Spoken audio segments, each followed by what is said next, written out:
नमस्कार, NTV India news में आपका स्वागत है। मैं हूं साक्षी। पेश है आज की प्रमुख हलचल। मुख्य कार्यपालन अधिकारी जिला पंचायत राहुल धोटे ने आदेश जारी कर सत्यदेव सिंह सचिव ग्राम पंचायत सुखवारी मझारी तथा सलीला तिवारी सचिव ग्राम मड़वा जनपद पंचायत सीधी को तत्काल प्रभाव से निलंबित किया है। उन्होंने बताया कि जनसुनवाई दिनांक 9/1/2024 में श्रीमती शकुंतला रावत पति स्वर्गीय श्री मणिराज कोल ग्राम पंचायत सुखवारी मझारी द्वारा आवेदन पत्र प्रस्तुत कर अवगत कराया गया है कि उनके पति की मृत्यु दिनांक 8/6/2023 को हो जाने के बावजूद भी अंत्येष्टि सहायता राशि ग्राम पंचायत सचिव द्वारा प्रदान नहीं किया गया है। इसी प्रकार आवेदक श्री रघुवीर कोल द्वारा भी अवगत कराया गया कि उनकी पत्नी श्रीमती दयावती कोल को स्वर्गवास 17/9/2023 को हो जाने के बावजूद भी सचिव द्वारा अंत्येष्टि राशि प्रदान नहीं किया गया। श्रीमती इंद्रकली साकेत पति स्वर्गीय श्री रामराज साकेत ग्राम पंचायत मड़वा जनपद पंचायत सीधी द्वारा आवेदन पत्र प्रस्तुत कर अवगत कराया गया है कि उनके पति की मृत्यु दिनांक 1/9/2023 को हो जाने के बावजूद भी अंत्येष्टि सहायता राशि ग्राम पंचायत सचिव द्वारा प्रदान नहीं किया गया है। उक्त लापरवाही के कारण उक्त दोनों सचिवों को तत्काल प्रभाव से निलंबित किया गया है। जनसुनवाई में कलेक्टर साकेत मालवी द्वारा जिले के विभिन्न अंचलों से 124 आवेदकों की समस्याओं को ध्यानपूर्वक सुनते हुए संबंधित अधिकारियों से संपर्क कर शिकायत की वस्तुस्थिति की जानकारी प्राप्त की गई तथा उसके निराकरण के लिए निर्देश दिए गए हैं। अनिराकृत आवेदनों के लिए समय सीमा निर्धारित करते हुए कलेक्टर ने सभी विभाग प्रमुखों को निर्देशित किया है कि जिन आवेदन पत्रों में समय सीमा निर्धारित की गई है उसको विभाग प्रमुख तत्काल अपने संज्ञान में लेकर निराकरण कर संबंधित आवेदनकर्ता को सूचित करें। जनसुनवाई में ग्राम गड़ा बबन सिंह तहसील गोपद बनास से आए 71 वर्षीय दिव्यांग शारदा सिंह को व्हील चेयर उपलब्ध कराएगी। ग्राम बेलकी खुर्द की आवेदिका माया कोल को उसकी शारीरिक अवस्था को दृष्टिगत रखते हुए ट्राईसाइकिल प्रदान की गई। इसी प्रकार जनसुनवाई में ग्राम कड़ियार तहसील सिहावल के मटुकधारी पांडे एवं ग्राम मुड़ेहरिया तहसील मझौली के राम लखन दुबे को श्रवण यंत्र प्रदान किया गया। जनसुनवाई में समस्याओं के त्वरित निराकरण होने से आवेदक बहुत खुश और संतुष्ट दिखे।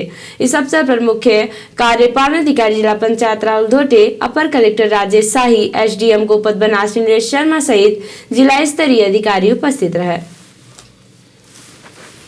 विगत दिनों जनपद पंचायत सीधी अंतर्गत ग्राम पंचायत विजयपुर में रिक्त सरपंच पद के लिए मतदान कराया गया था, जिसके मतों की गणना आज 9 जनवरी को संपन्न कराएगी। मतों की गणना में सरपंच पद के उम्मीदवार रविंद्र प्रताप दुबे ने अपने प्रतिद्वंदी विनय उर्फ बिन्नू जायसवाल को 128 मतों के भारी अंतर से पराजित कर दिया। वहीं इस चुनाव में विगत 15 वर्षों से विजयपुर गांव के सरपंच रहे सुमन द्विवेदी को तीसरे स्थान पर संतोष करना पड़ा। उन्हें केवल 138 मत ही प्राप्त हो सके।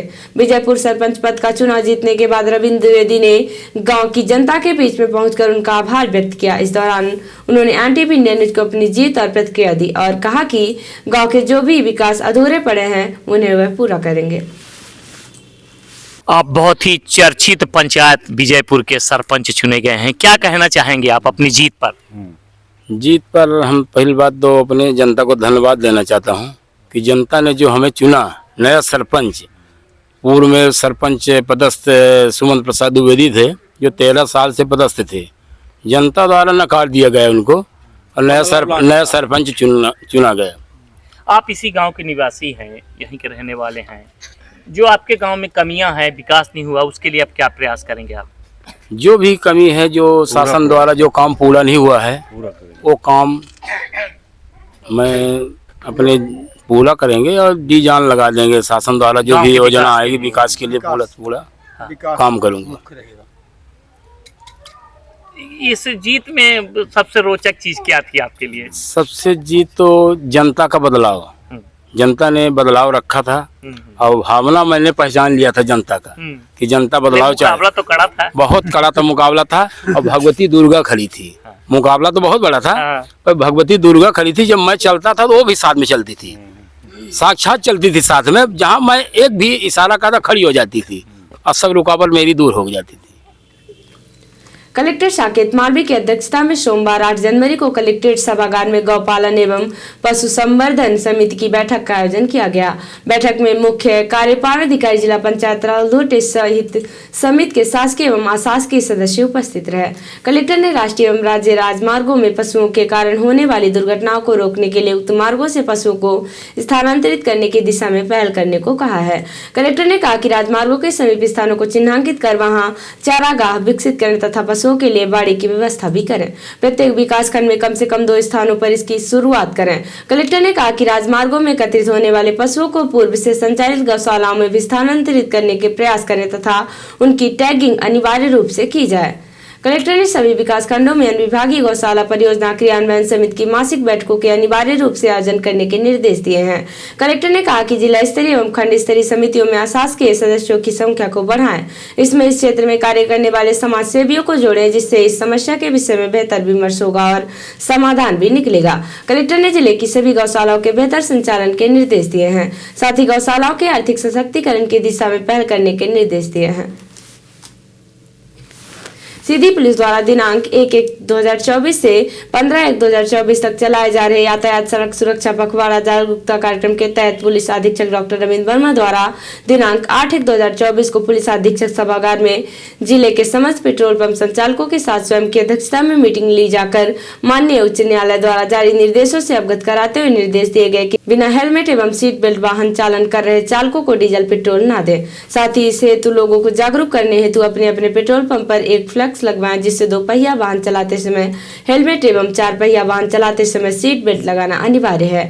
बिना हेलमेट एवं सीट बेल्ट वाहन चालकों को पेट्रोल डीजल नहीं दिया जाएगा। प्रत्येक पेट्रोल पंप पर 24 घंटे आर्म्स गार्ड होना अनिवार्य हो।